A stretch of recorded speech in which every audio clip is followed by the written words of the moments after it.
Hello YouTube, I just got a brand new phone. Yay! It's better than my old phone, which was a Samsung Reclaim. That sucks. It don't ever get it if you don't have to.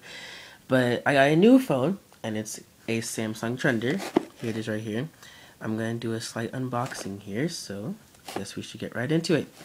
So this is a box, kind of a cardboardy looking box. Actually, it is cardboard. Kind of makes it look kind of recyclable, which I guess the box is, but the phone isn't really recyclable. Like my old phone was all earth friendly. That's probably pretty much the only good thing about it. So here we go. I'm gonna get into the phone. There's the phone right there. There you go. Okay. Here's the phone. It's sides, and then I have a code on it. So I guess I'll only put in the code real fast. Okay, so here is the phone. You click on the little bottom things on here, and you can go to different tabs that they have inside the phone. On your fave, what it does every time you click the home button, which is lit up by a little LED in the back, and whenever you click it, you go right to the faves menu. Which whenever you get this phone, you don't have to set up the faves, but I set it up because I like to get to stuff quickly. But it has a main screen, which just has like your email, messaging, driving mode, which pretty much all it does is it goes in there and it keeps you from doing things like extra unneeded tasks. So it just has a dialer, speed dial, voice commands, and music, because people listen to music in cars. And so in the main, also has voice commands, calculator, notes, calendar, clock, and settings. Then you have your favorite. Then you have your fun stuff, which is it says fun. I don't really think it's that fun.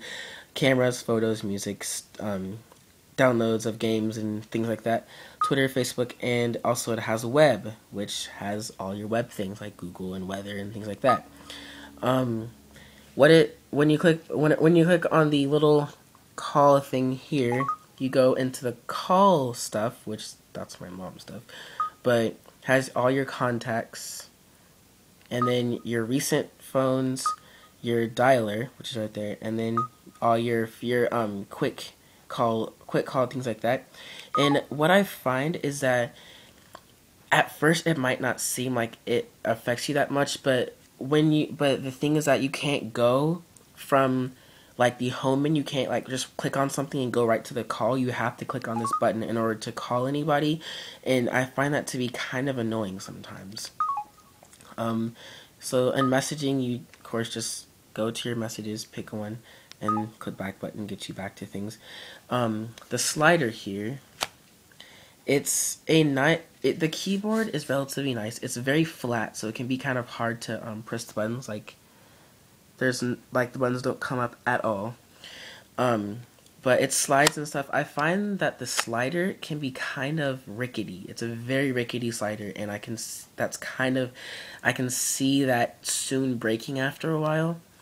But for right now, I guess it works perfectly fine. That's just going from portrait mode, flips over to that mode. It's the way it's shaped. It's kind of bulky, but as you hear, it's kind of, I don't know if you can see it in the camera, but the sides, they kind of make like it kind of rounds off at the sides here. It's kind of flat, and then it kind of goes up a little, and then it rounds off, which kind of makes it easier to hold when you're trying to. Please wait. Say a command. Okay, which I guess helps with holding it when you're making it when you're trying to send a message. But around the phone here, it has a camera that's 1.3 megapixels. There's your speakerphone. Has this cool kind of design here, I guess.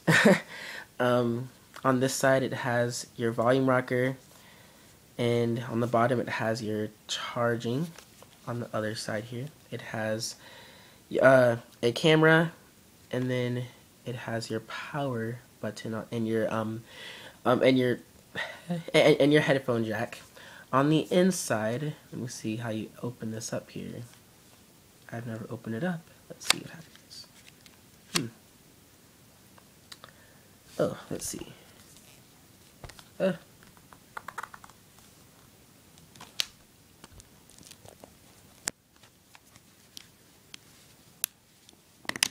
There we go. On the inside, there's your camera, and there's your micro SD card that you can put photos and music on. That's about it on the inside.